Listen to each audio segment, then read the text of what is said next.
అన్నా నమస్తేనే. ఎట్లున్నావు? మంచిగున్నావా? గీ ఏజ్లో కూడా స్పీడ్ ఏందన్నా? అంత స్పీడ్గా స్టంపింగ్ చేస్తే ఎట్లా? మంచిగున్నా కాబట్టి ఆడతానా, లేకపోతే ఎట్లా ఆడతా? అయినా నా బాడీలా నరాలకు అలవాటు అయిపోయిందివే. ఇట్లా బాల్ వస్తే చాలు అట్లా ఉరుకుతాయి చేతులు. అయితమే గాని ఇంకెన్ని దినాలు ఆడుతావు? రిటైర్ కావా ఇక? నాకు కూడా కావాలనే ఉంది కానీ మా తమ్ముడు రుతురాజు ఇంటలేడు. నా కెప్టెన్స్ లో కప్పు వచ్చినాకనే పోవాలని పట్టుబట్టి కూర్చుండు. ఏం చేయాలి చెప్పు? అరే పెద్ద కష్టమే వచ్చింది కదా, ఇక మళ్ళా వచ్చే ఏడాది కూడా ఆడతావు అన్నమాట. మా పిల్లగాడు ఈసారి ఎట్లయినా కప్పు నీ చేతిలో పెడతా అని చెప్పి మాట ఇచ్చిండు. ఈ ఏడాది కప్పు రాగానే ఇక రిటైర్ అవుతా. కష్టమన్నా, ఈ తూరు ఎట్లయినా కప్పు కొట్టేది మేమే. నిజంగా చెప్తానా, నువ్వు నమ్మినా నమ్మకపోయినా ఈసారి కప్పు నమ్దే అంటే నమ్దే, అంతే. అంతే అన్న, నువ్వు తగ్గేదేలే. ఎవ్వరు అడ్డొచ్చినా సరే ఈ పొద్దు కప్పు మనదే. తమ్ముడు పాటేదారు, గంత దూరం ఎందుకువే?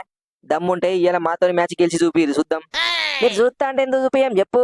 బొమ్మ 3Dలో చూపిస్తాం. మా సాల్ట్ కోహ్లీ అన్న ఎట్లా ఆడతారో చూసిరా?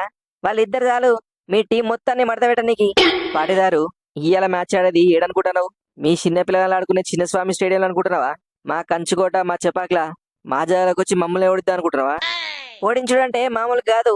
ఇంకోసారి ఆర్సీబీతో ఆట అంటేనే ఆడలిపోవాలి. గట్లా కొడతాం ఏమనుకుంటుర్రో? గీడున్నది సాల్ట్.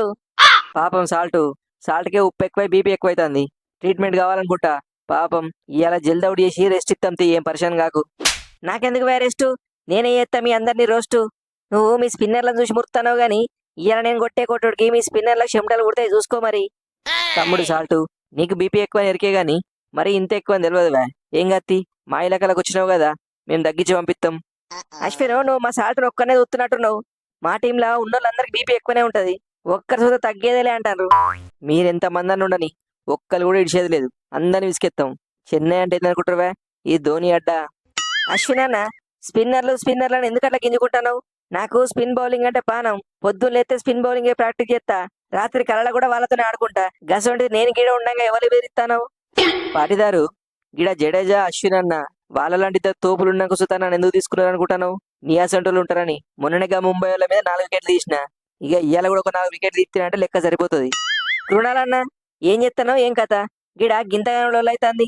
మనతో ఉన్న మెయిన్ స్పిన్నర్ నువ్వే అనుకుంటే నువ్వేంది సప్పుడు సరి లేకుండా ఉన్నావు. నేను చెప్పేది ఏమున్నది, తెలిసిందే కదా. ఎవరిని ఎట్లా అవుట్ చేయాలని లెక్కలేసుకుంటానా. నువ్వు పిలిచినావు గంతే. మనం ఎక్కువ కష్టపడాల్సిన పని లేదన్నా.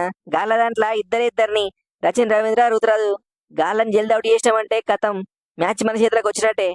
అరే నీ అవ్వ, ఒక్క మ్యాచ్ ఆడపోయేసరికి నా గురించి మర్చిపోయినట్టున్నారు. ఇవాళ చూపిస్తా గీ సిక్సర్ల దుబే అంటే ఏందో చూపిస్తా. అసలు ముందుగాల నన్ను అవుట్ చేసేది ఎవ్వలవే. ఇవాళ చూతా లాస్ట్ దాకా అవుట్ కాకుండా ఆడి మ్యాచ్ని గెలిపిస్తా. అసలే మా కాన్వేన్ పక్కకు పెట్టి మరి నన్ను ఆడిపిస్తారు. ఎట్లా ఆడాలా మరి? అవును వే రచను, నాకు కూడా గదే అనిపిస్తుంది. మన టీంలో మిడిల్ ఆర్డర్లా గట్టిగా ఆటోలు ఎవరు కనిపిస్తలేరు. ఇక మనమే లాస్ట్ దాకా ఆడి మ్యాచ్ని గెలిపియాలి.